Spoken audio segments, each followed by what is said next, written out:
Bonjour. Je voudrais te rappeler que les éditions spéciales sont réalisées à partir des vidéos qui me sont envoyées. Il y a quelques jours, j'ai reçu cette vidéo où un certain nombre de propos ont été rapportés et quelqu'un qui a reçu la première vidéo m'a envoyé celle-là. Et quand je reçois des vidéos, je me contente tout simplement de répondre à la lumière de la parole de Dieu. Je ne suis engagé dans aucune communauté religieuse pour faire la guerre aux uns et aux autres. Je suis en guerre contre le diable, seulement le diable. Et quand on m'envoie une vidéo, j'ai le devoir de dire ce que dit la Bible, et toi, tu as l'obligation de lire la Bible et de demander à Dieu de t'éclairer afin que tu fasses ton choix. Dans cette vidéo, ce curé a tenu des propos qui n'engagent que lui. Mais je voudrais te dire que lorsqu'une personne est convaincue de quelque chose, un enfant de Dieu ne peut pas traiter cette personne d'idiot ou de dire qu'elle est bête. Je pense qu'il a tenu des propos qui ne correspondent pas à l'enseignement de Jésus. Je demande à Dieu de l'éclairer afin qu'il ne tienne plus de tels propos. Bon, ça c'est une parenthèse, mais prions pour voir le baptême. Seigneur, nous te remercions pour la parole qui est là pour nous éclairer. Nous t'invitons de nous cacher derrière la croix de Jésus, le Sauveur, et que le Saint-Esprit explique aux uns et aux autres la parole au nom de Jésus et pour ta gloire éternelle. Amen. Allons au livre de Matthieu, chapitre 3, les versets 1 à 6. En ce temps-là, parut Jean-Baptiste prêchant dans le désert de Judée, et il disait, « Repentez-vous, car le royaume des cieux est proche. » Jean est celui qui avait été annoncé par Isaïe, le prophète, lorsqu'il dit, « C'est ici la voix de celui qui crie dans le désert. Préparez le chemin du Seigneur, aplanissez ses sentiers. » Jean avait un vêtement de poil de chameau et une ceinture de cuir autour des reins. Et il se nourrissait de sauterelles et de miel sauvage.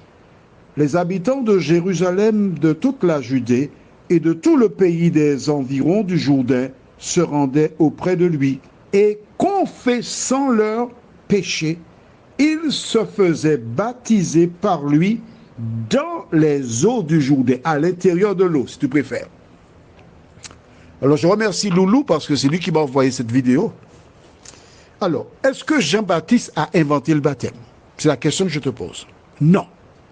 En fait, Élisabeth et Zacharie, les parents donc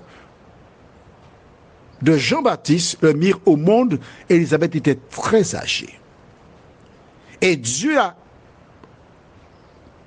envoyé Jean-Baptiste préparer le chemin. C'est Dieu qui a inspiré Jean-Baptiste afin qu'il commence à baptiser les personnes qui se sont repenties. Et ces personnes, elles étaient baptisées. Il n'y avait pas de formule. Tout ce qu'elles avaient à faire, c'était de se repentir, reconnaître leurs péchés, venir vers Jean-Baptiste qui les baptisait. Probablement, il disait, je te baptise pour être sauvé. Et je reprends l'expression du curé Plouf. D'accord. Alors, on va lire à partir du verset 11. Moi, je vous baptise d'eau pour vous amener à la repentance. Mais celui qui vient après moi est plus puissant que moi, et je ne suis pas digne de porter ses souliers. Lui, il vous baptisera du Saint-Esprit et de feu. Comment est-on baptisé du Saint-Esprit et de feu? Nous verrons cela dans un instant. Mais note bien que Jean-Baptiste sait qu'il remplit une mission jusqu'à un certain niveau. Passons au verset 13. Alors Jésus vint de la Galilée au Jourdain vers Jean pour être baptisé par lui. Mais Jean s'y opposait en disant, c'est moi qui ai besoin d'être baptisé par toi et tu viens à moi. Jésus lui répondit, laisse faire maintenant, car il est convenable que nous accomplissions ainsi tout ce qui est juste. Et Jean, ne lui résista plus. Être baptisé comme le faisait Jean, c'était quelque chose de juste, selon les propos de Jésus. Nous sommes d'accord? Donc Jésus a été baptisé. Mais il a aussi dit à ses disciples qu'ils recevront une puissance. Je lis verset 16. Dès que Jésus eut été baptisé, il sortit de l'eau, et voici les cieux s'ouvrirent, et il vit l'Esprit de Dieu descendre comme une colombe et venir sur lui. Attention, le fait que l'Esprit sous la forme d'une colombe vienne sur Jésus est une indication pour que l'on sache que c'est après le baptême d'eau que le Saint-Esprit vient sur celui qui a été baptisé. Allons au livre de Actes des Apôtres, chapitre 2. Tu as bien vu que je ne parle pas de moi, mais même nous ne faisons que lire la Bible, seulement lire la Bible.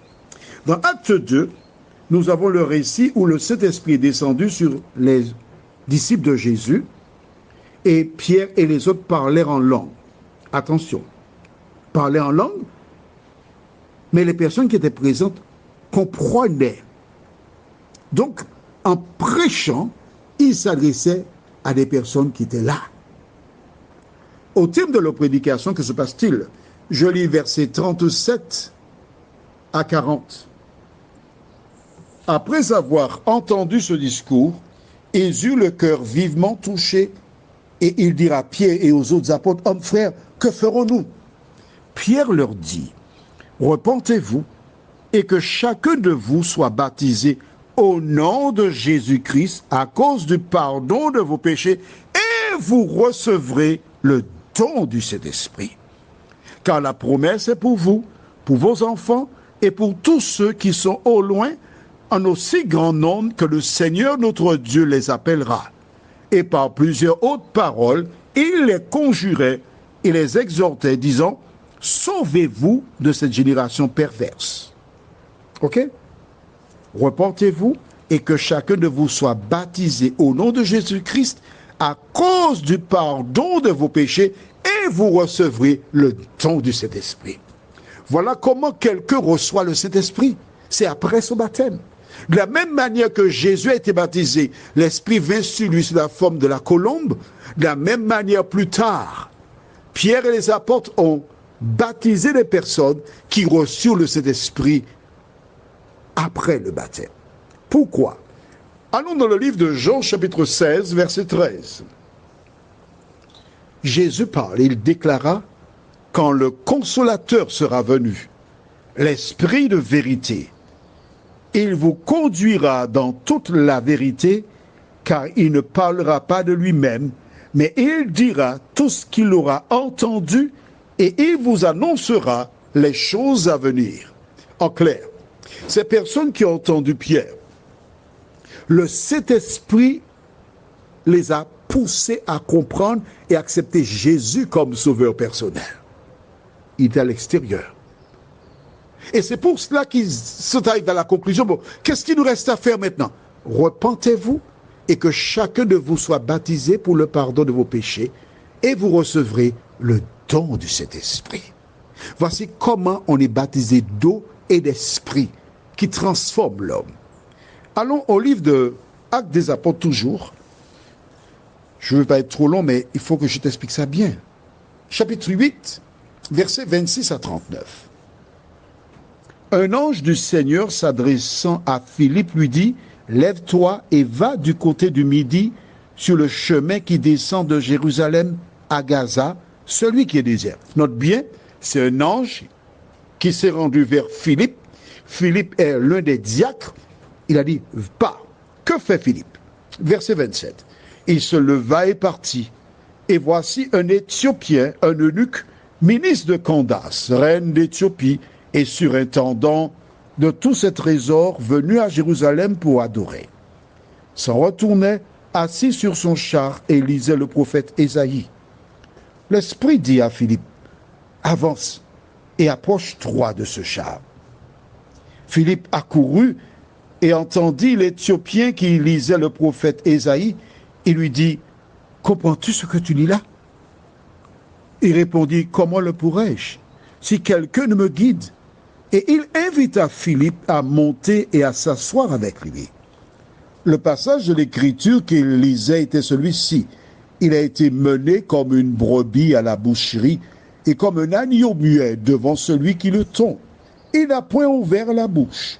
Dans son humiliation, son jugement a été levé, et sa postérité, qui la dépeindra? Car sa vie a été retranchée de la terre. L'eunuque dit à Philippe, « Je te prie, de qui le prophète parle-t-il ainsi? Est-ce de lui-même ou de quelqu'un d'autre ?» Alors Philippe, ouvrant la bouche et commençant par ce passage, lui annonça la bonne nouvelle de Jésus. Comme ils continuaient leur chemin, ils rencontrèrent de l'eau. Et l'eunuque dit, « Voici de l'eau. Qu'est-ce qui empêche que je ne sois baptisé ?» Philippe dit, « Si tu crois de tout ton cœur, cela est possible. » L'eunuque répondit, « Je crois que Jésus-Christ est le Fils de Dieu. » Il fit arrêter le char. Philippe et l'eunuque descendirent tous deux dans l'eau, et Philippe baptisa l'eunuque. Verset 39. Quand ils furent sortis de l'eau, l'Esprit du Seigneur enleva Philippe, et l'eunuque ne le vit plus, tandis que joyeux, il poursuivait sa route. Arrêtons-nous ici. Tu as bien vu? L'eunuque fit arrêter le char, verset 38. Philippe et l'eunuque descendirent tous deux, où ça? Dans l'eau. Ils sont entrés dans l'eau. Et Philippe baptisa, plongea l'eunuque dans l'eau. Verset 39, quand ils furent sortis de l'eau. Le baptême par immersion est biblique. Maintenant, tu as reçu une petite vidéo, et là maintenant tu as entendu un audio, mais en même temps, tu as lu dans la Bible. Il te revient de faire le choix. Prions. Seigneur, nous te remercions pour la parole qui nous éclaire. Nous te demandons, Seigneur, de continuer de bénir toutes celles et ceux qui ont écouté cet audio, qui ont lu dans la Bible, et qu'ils gardent à l'esprit que l'homme ne vit pas de pain seulement, mais de toute parole qui sort de la bouche de Dieu. D'aide-nous aider, moi le premier, Seigneur, à mettre en pratique ta parole, au nom de Jésus et pour ta gloire éternelle. Amen. Que l'Éternel continue de te bénir.